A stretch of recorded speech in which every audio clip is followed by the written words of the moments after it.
How much risk should I take in retirement? It's an important question, but I think that the financial industry might have it wrong.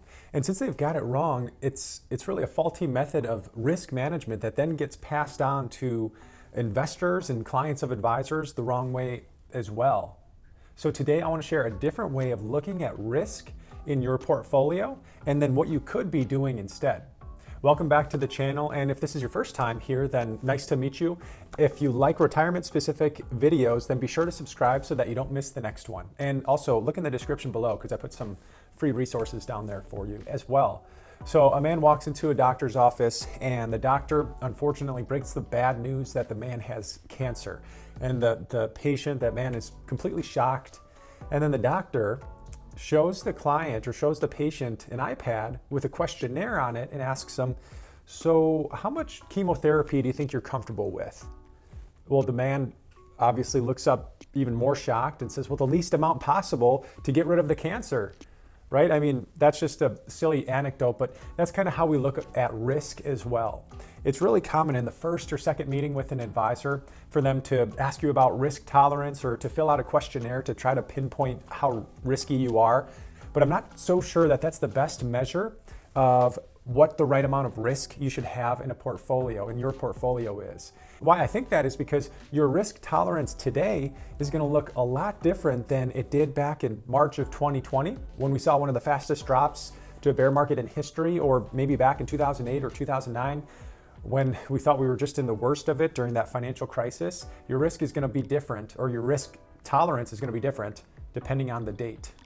So if risk tolerance isn't the ideal method to figure out how much risk you should have, what's a better way? I'll share that with how we think about it at Streamline Financial, and then I'll share some other big risks that you might want to be looking out for, or what we'll be facing the next 10 years or so in retirement.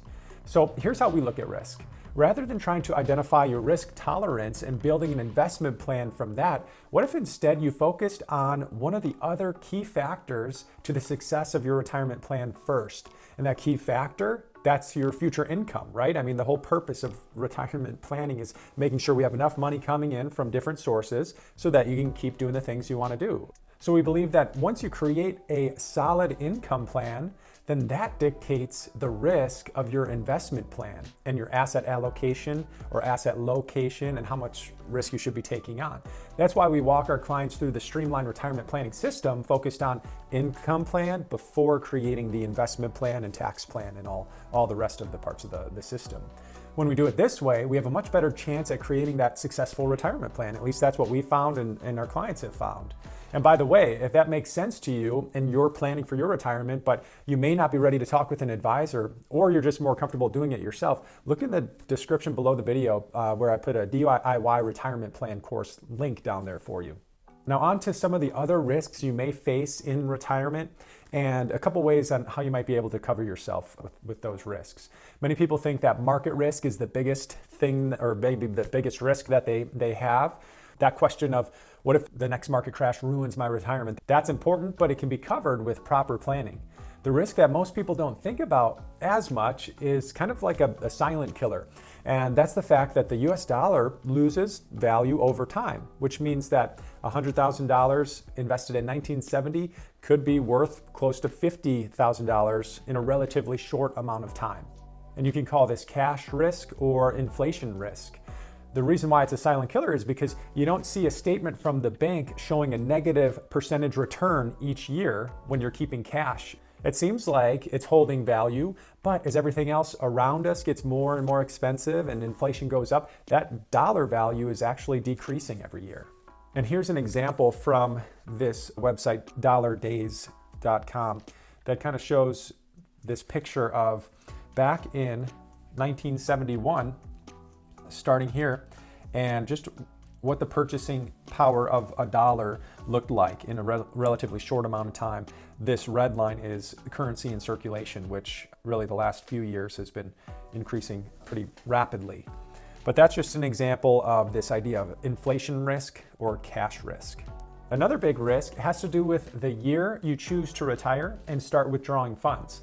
Someone who retired in 2007 has a much different outcome than someone who retired 3 years later in 2010. The first few years of your income plan and withdrawal plan are absolutely critical. And here's an example of what I mean. I'm going to show you a side-by-side view of two people, and everything is identical here. The original investment, the way that they're invested, the only thing that's different is the age that they retire. One was 10 years later. As you can see, the first few years of these years don't look quite as good as these first few years.